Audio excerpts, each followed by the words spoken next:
This layout, ladies and gentlemen, is like a new fully spec'd big car. It has all the extras, the cold mist, the waterfall, the beautiful terrestrial part like a paludarium. It has the nice fish in it. Join me to see how I built this and, more importantly, what kind of technology we use with it. Welcome to the beautiful world of aquascaping. This is a super exciting size. It's 60 centimeters wide, 30 centimeters deep, and it's 20 in the front and 45 in the back. And it has a nice curvature. After 10 centimeters, it starts to go up as a kind of cool paludarium, so I can fill up the back with soil and I can build up the thing with rocks in the back. It already has about, I would say, 50 kilos, maybe 60 kilos of rocks, and many of you guys have asked me whether this is possible to build. And the thing is that if you're using a mat, a pad underneath the glass, then you're gonna have an even support. So good quality cabinet that supports the weight of the whole thing, and a pad underneath the tank would enable the weight to be distributed evenly. The only catch is that I need to be building this in place. This is a structure that I've built from two types of rocks because I wanted to have a structure that has a very long and like thin, tiny pieces like glued together with the Impa super glue. And I only found the sensei stones which are in the back. These are the grayish ones in the back. And then I realized that this is too bulky for this 60 centimeter width. And then I started matching them with petrified wood stones. They don't resemble each other perfectly, but they match each other in color somewhat. And I opted for the like transparent color Impa glue, which is not really transparent. It's like yellowish, but I don't care. I'm gonna cover it with plants anyway. Would the glue that we're using, like the super glue that we're using or the Impa glue that we're using, safe for the fish? And I would say yes. I'm a little bit afraid when you just glue the aquarium and then you fill it up with water, it's going to like cause some algae at the beginning. So maybe it's leaching out something at the beginning, but for the long term, I can like testify that this is okay for the aquarium. And anyways, you're going to wait for the livestock to be introduced 3 weeks. So you're not going to use it from day one.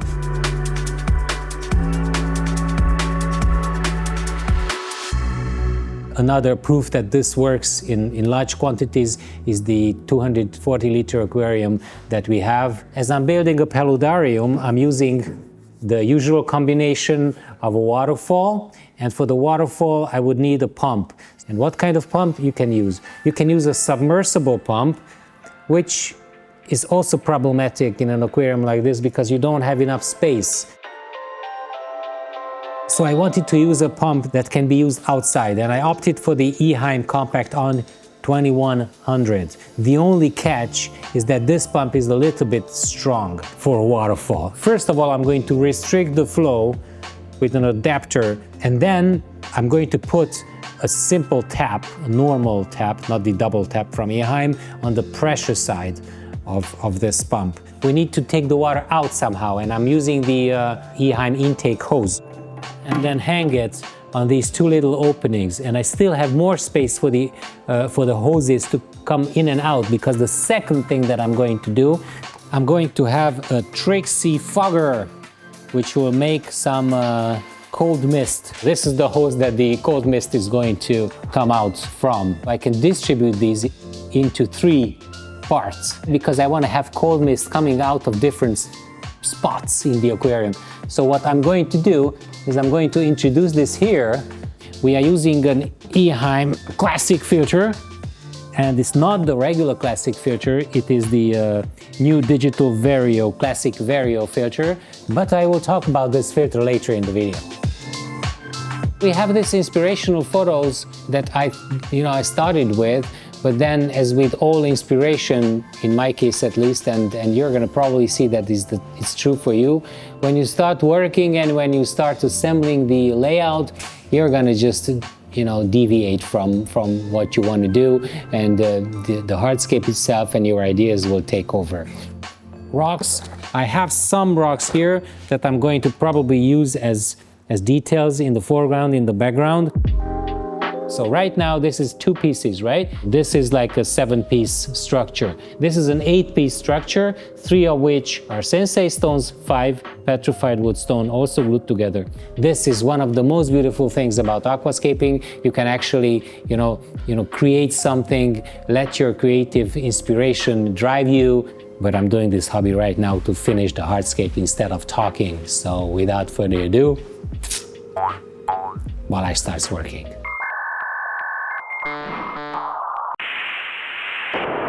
First problem is, I need to find out where I'm taking the water from. I'm going to have soil here probably all the way up to this point. So I need to find out where I'm putting this and how am I putting this. The in and out flows are going to be in the front. This will be in the front, okay? And then, as you can see, the flow is gonna be unobstructed by this rock. If I would put this in the back, then the rock would obstruct the flow, which is not okay. So the outflow will be in the front, pushing the water along the front glass so that you're gonna have CO2 on this side as well. I'm gonna be able to put the CO2 diffuser on this side, and I'm going to put the inlet just behind it, which is perfectly cool here, okay? Right now I'm stalling because I have no idea where to put this. I could put it in the back. Not working. What if I have 2 glass inlets on one side? Okay, I've got the creative moment. I'm going to ditch this because there's no way that I could take water from the aquarium in the back, and I'm going to use the second inlet on the other side next to the diffuser. Probably I'm going to just push it back and the diffuser is going to be in the front. Hopefully it's not going to take in a lot of CO2, but that is going to be the inlet for the waterfall. Okay, now that I'm pretty sure that I'm not going to put anything in the back. You don't see what I'm doing, but you have to believe me that I'm gluing this small rock over there to that big sensei stone. It barely but fits. I'm fixing the rocks to the main structure so that the whole thing is very stable. And I want to do that because I fear that during maintenance they're going to move everywhere. I put in a 3rd small rock in the back, and I'm just gluing it in place so that it adds another peak in the back. You can see that we started to have a lot of nice detail there. So this, ladies and gentlemen, is the lint. It's the lint from Riverest, fast fusion compound. That's what I'm using to actually bond the rocks together. I call it lint. It's much better in Hungarian, sus. Okay, so now we have a difficult job to do. We have to finish the hardscape, which is gonna be a messy thing because I need to put in huge rocks. New sensei stones are coming. Cannot fit in anything to support it. Oh, I did. Okay. Went in nicely. I can do that. And this is already partly covering the intake, which I'm happy about. You're gonna have an aha moment at the end of this video, and this usually happens with actually team members from Green Aqua who just pass by and I'm asking their opinion, and most of the time they say, I can't really clearly see what your idea is with this layout. But I have a clear idea, and that's what you're going to have when you're going to build your own layout. Huh? Is this cool here?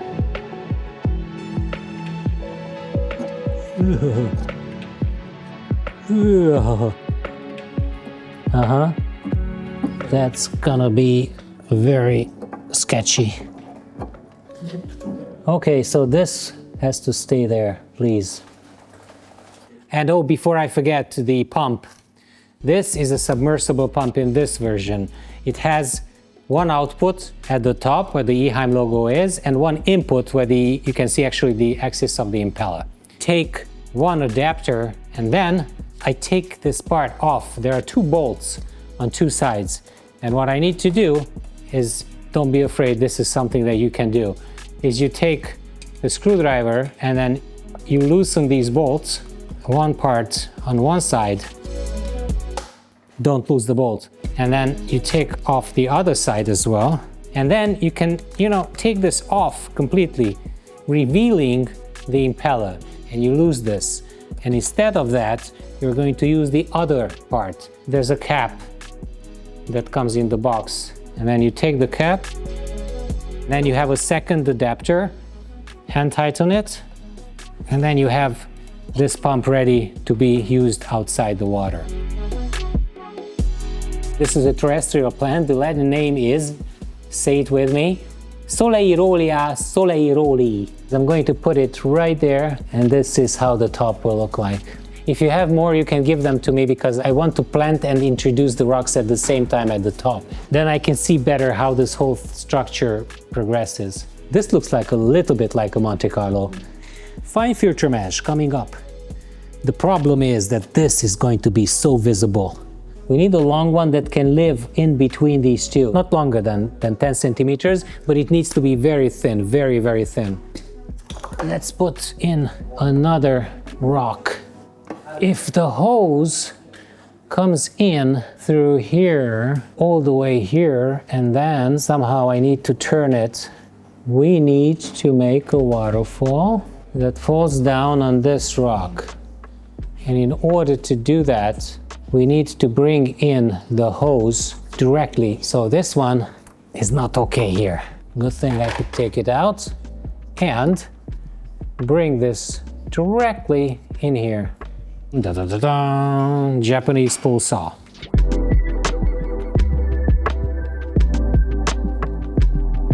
For sure this is gonna be nice.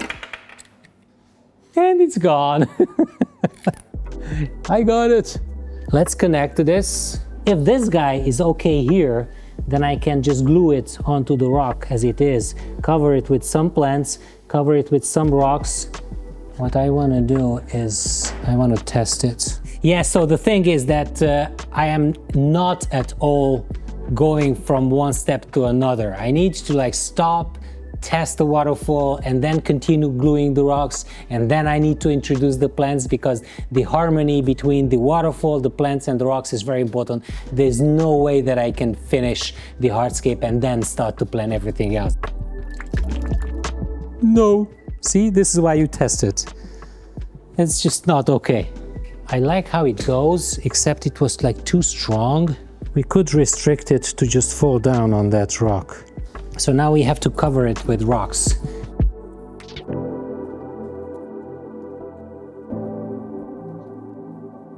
Ficus pumila planted, roots in the water on the side, covering the fine filter mesh that is covering the gap, so that the soil which will be poured in backwards will not roll forward.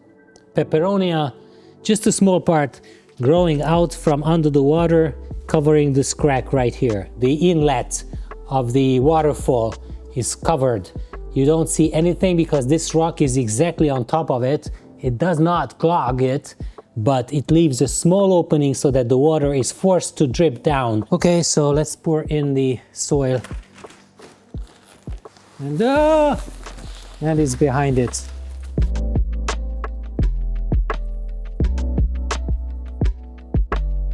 The right side is actually ready. Cold mist is gonna come out at that point. The water is gonna come out at this point. And I need probably another cold mist hose to come down and just fall down on this part. The problem with the cold mist hose is that it cannot bend downwards, because if you have like an opening like this, water will stop here and then it will accumulate at the bottom of it and it will not let the mist come through it.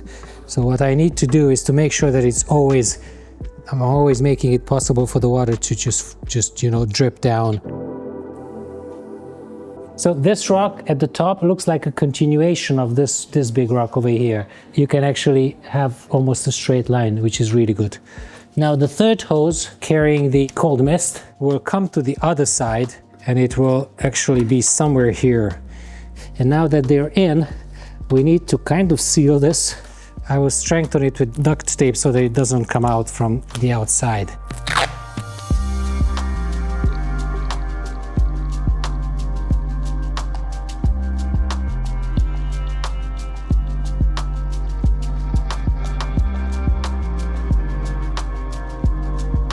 I think the right side is kind of okay at the top. Let's move on to the left side of the aquarium. And for that, let's pour in some soil.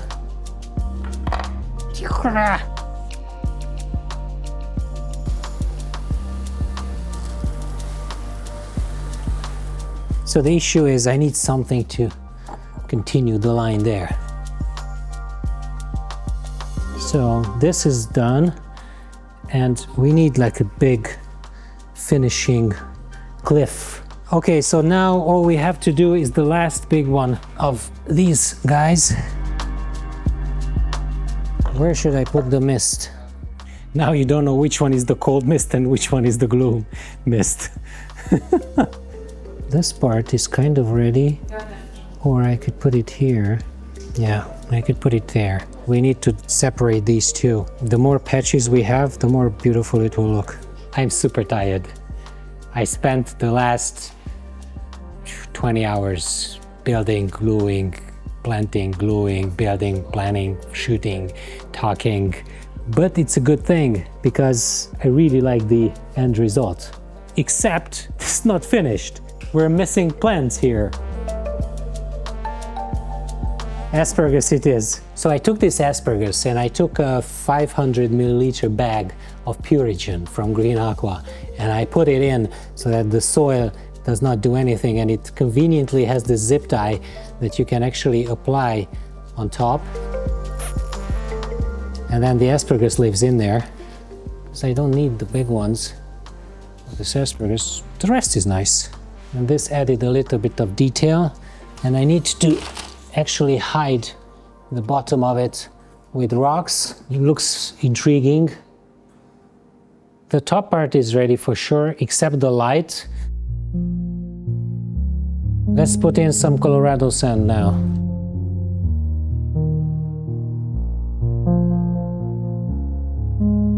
Good. Now, all we have to do is apply the plants.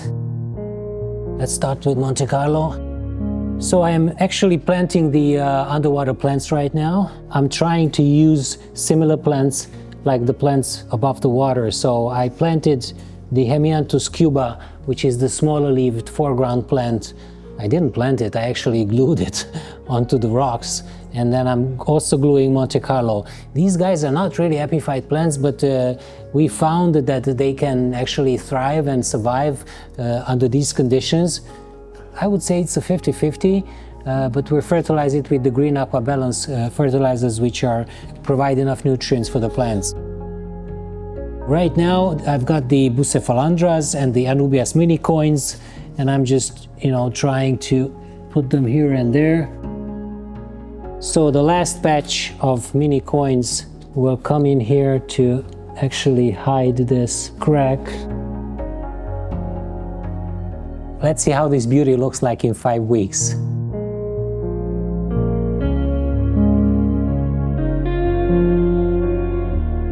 We are here 5 weeks after the planting session. We didn't have any algae problems. The terrestrial plants are doing quite nicely above the water. Actually, nobody died off. I can see the asparagus growing nicely. I already trimmed it. I already trimmed the other ones as well. They are filling up nicely.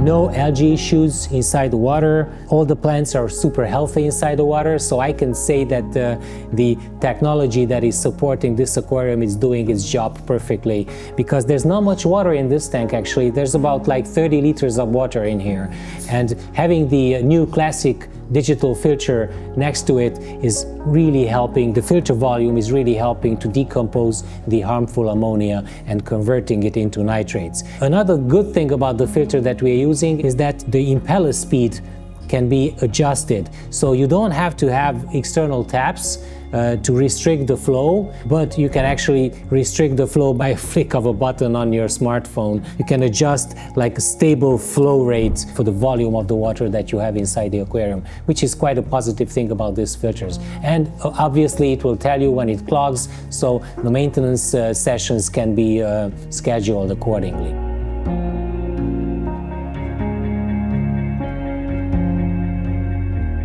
As for the fish that we are using in this aquarium, we use the Danio erythromicron, or micron.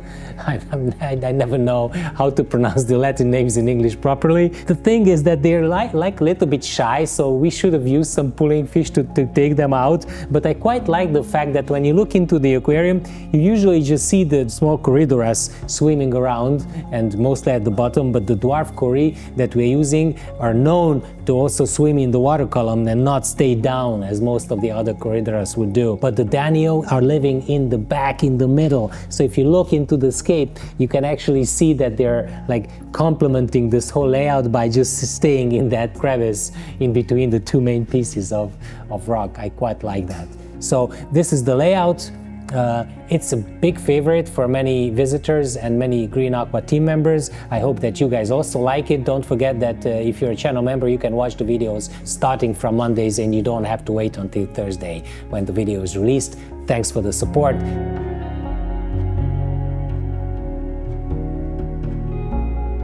We have a couple of paludarium builds on this channel. If you want to see them, please click on these links below. We'll see you next time. Cheers, bye.